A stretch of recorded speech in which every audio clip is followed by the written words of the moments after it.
make it known that I have a gun and that they are not to enter my vehicle anymore and that they need to back off. Hello friends, welcome to your channel. I am Amir and today I am going to tell and review a criminal case and an interrogation. If you are interested in this type of videos, please subscribe to the channel and set the bell to all. Well, let's go to tonight's video. This is 18-year-old Aaron Lawson who shot 18-year-old Jennifer Braxton and her friend Allison D. Jones on October 22, 2020. He knows that both are hospitalized.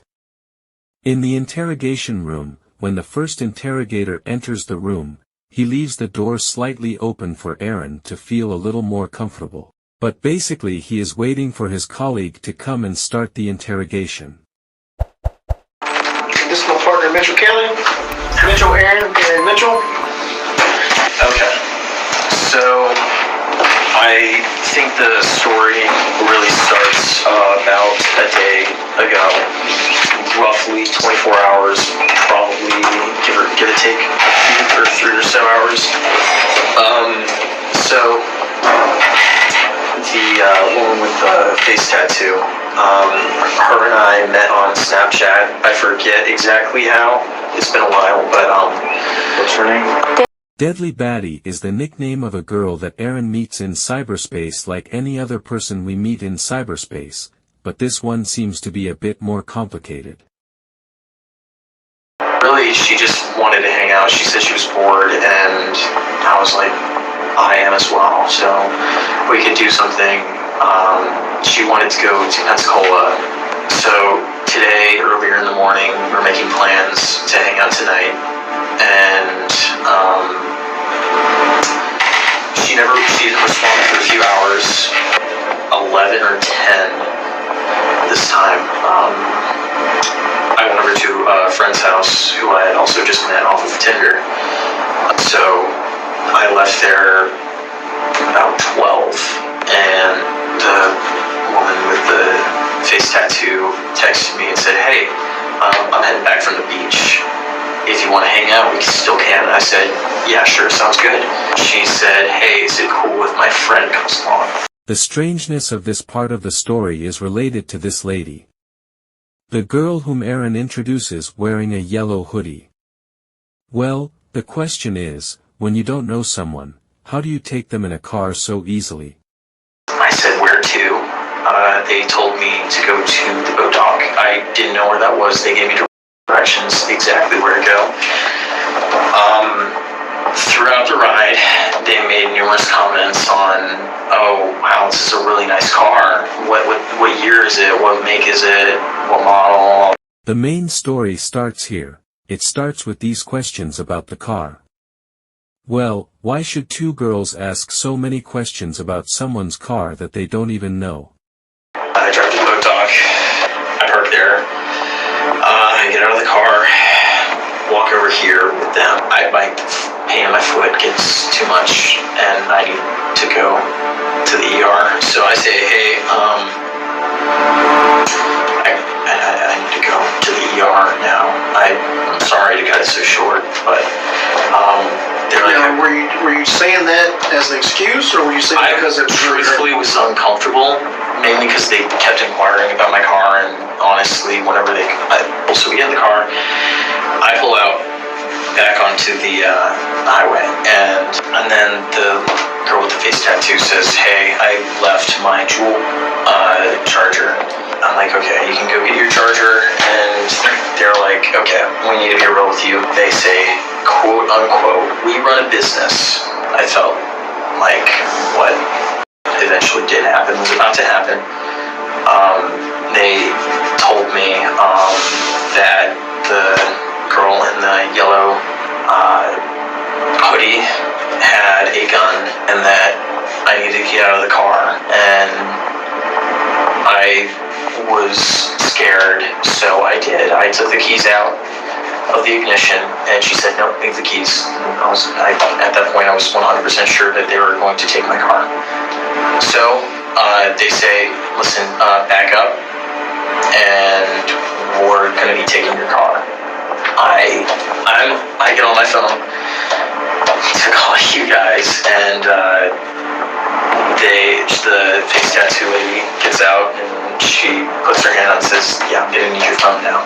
You can text your dad and you can send him your location, but we are taking your phone as well." Anyways, I ask if I can grab something from the vehicle. They say no, get out, go away. The lady with the face tattoo goes to try and take my phone. At that point, I don't know what happened, but I decided that I needed to fight. Aaron has decided to deal with the problem that has arisen. Aaron had a belligerent personality and he did not want to remain a victim in this incident. So I engaged this fight with the girl with the face tattoo. The girl in the yellow hoodie gets out of the car and yells, "Pepper spray him, close your eyes and pepper spray him." So at that point, I cover my eyes, I turn away, and I start running for my car. The girl in the yellow hoodie was closing the door. I put myself between the door and the car. I got on top of the girl in the yellow hoodie, and she was screaming, "Get the gun, get the gun." So at that point, I started strangling her. I don't know what exactly happened, but there was a break in them doing things to me. So I reached in the glove compartment, which my dad also keeps a collapsible baton in. I extend it, and I start hitting the girls who are attacking me. I get out of the car because, where do you think you hit him? That.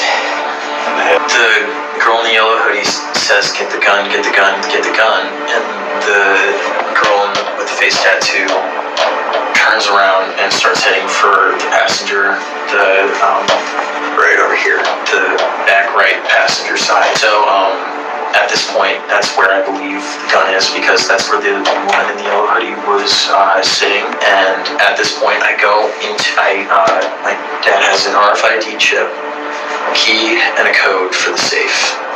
You mean the gun safe? Yes, sir. I rip off the RFID chip from the keychain. I activate, or I unlock the safe. I make it known that I have a gun and that they are not to enter my vehicle anymore and that they need to back off. What did you see her do? I tinted windows, so I couldn't see anything. I couldn't see much because black on black on black, and she dives for the floor. I take aim because I had informed them numerous times that they are not to enter the vehicle, because I was worried that that was where the gun was, because they clearly didn't have it on them, because if so, they would have utilized it, I assume. And so I shot through the window. I make my way around the back of the vehicle this way, and the lady with the face tattoo is also diving for the same thing. So again, I shoot, and so I enter my vehicle, I put it in drive, and I drive away just to get into a more populated area. What Aaron doesn't know is that Allison died at the same place of the accident, but Jennifer is alive and tells the story to the police in her own way in the hospital. We met, me and that boy met online. A day later, a person added me and texted me, and I didn't know it was him on a fake account. Jennifer tells her story with Aaron Lawson that she had a discussion with Aaron about Trump's presidency. The next day, a fake account sends her a message, so Jennifer thinks that the guy wants to harass her because of that discussion yesterday. It was him until we got in the car with him. I told my friend Allison, I was like, this is that boy who was arguing with me and saying that he would kill me. She was like laughing about it because she's a very jokeful person. And she was laughing and she was like, it's okay if he tries anything. We know how to fight. We'll just beat him up and take his stuff. Like, he got out the car and put his hands like on his head and was spinning around in circles and saying stuff under his breath. And then he came in his car. Allie was scared, so she jumped up front. And she was like, then she locked the doors. She was gonna call somebody. I was hitting him. I was hitting him with a hammer and I was tasing him. Whenever me and Allison go out with people that we don't know, we always bring our tasers and our pepper spray. He was like, walk to the road. And Allie was like, I need my shoes. They're in your car. He was like, no, walk to the road. I'm finna shoot you. And he shot her through the glass in the back of his car. And then he shot me. He shot me again. He shot at me again. And again. And then he pulled off. And he shot 2 more shots while he was driving away, but it missed us. The story she told is different from Aaron's story, and because they knew Aaron had a gun, everything they did was to defend themselves. Whenever I made contact with you at the Waffle House, the first thing you said out of your mouth was, can you take me back to the scene? I can show you around. The detectives take Aaron to the crime scene and he tells the same story that he told in the interrogation room. So the detectives tried to take a deeper look at Jennifer Braxton and her friend Allison. After the police investigations, it turned out that exactly 11 days ago, they were present in an incident exactly similar to this, where the victim of that incident got off at a gas station to put gas in his car, and at the same moment, these 2 women stole his car. And these evidences in the court it will be exhibited, and the judge of this case, Aaron Lawson, will be found innocent and exonerated. Jennifer Braxton is convicted of murdering Allison D. Jones because she was committing a crime and Allison was killed in the same crime. Thank you for being with me until this moment. If you are interested in the style of criminal videos and the interrogation room of criminals, please subscribe to the channel, like the video and share your thoughts about the case with me.